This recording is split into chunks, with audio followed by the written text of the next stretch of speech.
Dollar के मुकाबले रुपए की वैल्यू दबादब गिर रही है। क्या किया जाना चाहिए इसको थामने के लिए? दो तरह की पॉलिसीज होती हैं, फिस्कल पॉलिसी जो गवर्नमेंट ऑफ इंडिया बनाता है और मॉनेटरी पॉलिसी जो हर देश का सेंट्रल बैंक बनाता है, भारत के केस में आरबीआई। अब आरबीआई कर क्या सकता है? आरबीआई फॉरेन एक्सचेंज मार्केट में इंटरवीन कर सकता है। इसका मतलब यह है कि आरबीआई फिलहाल डॉलर को सेल कर सकता है।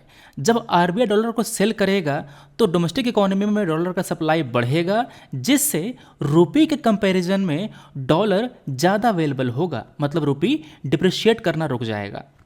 आरबीआई इंटरेस्ट रेट को इंक्रीज कर सकता है, इससे रुपये की सप्लाई कंट्रोल होगी हमारे इंडियन मार्केट में, इससे भी डिप्रिसिएशन रुकेगा। करेंसी स्वैप एग्रीमेंट, हम लोग रुपये को डॉलर से स्वैप कर सकते हैं।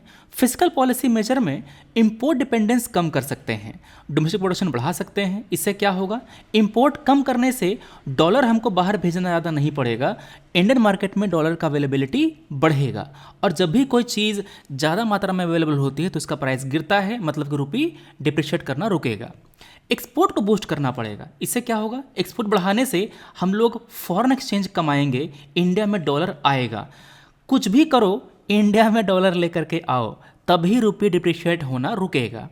हम लोग फ्री ट्रेड एग्रीमेंट साइन कर सकते हैं यूएसए के साथ, यूरोशियन इकोनॉमिक यूनियन उसके साथ। एफडीआई अट्रैक्ट करेंगे, फॉरेन पोर्टफोलियो इन्वेस्टमेंट भी भारत में ला सकते हैं, एफडीआई ला सकते हैं। तो ये एफडीआई और एफपीआई दोनों डॉलर के फॉर्म में आता है, इससे इकोनॉमी में सप्लाई बढ़ेगा डॉलर का। अगर हम लोग इकोनॉमी में इंफ्रास्ट्रक्चर बढ़ाएंगे, इंप्रूव करेंगे, बिजनेस का माहौल बनाएंगे, तो ऐसे निवेश भारत में और आएंगे और रुपये मजबूत होगी।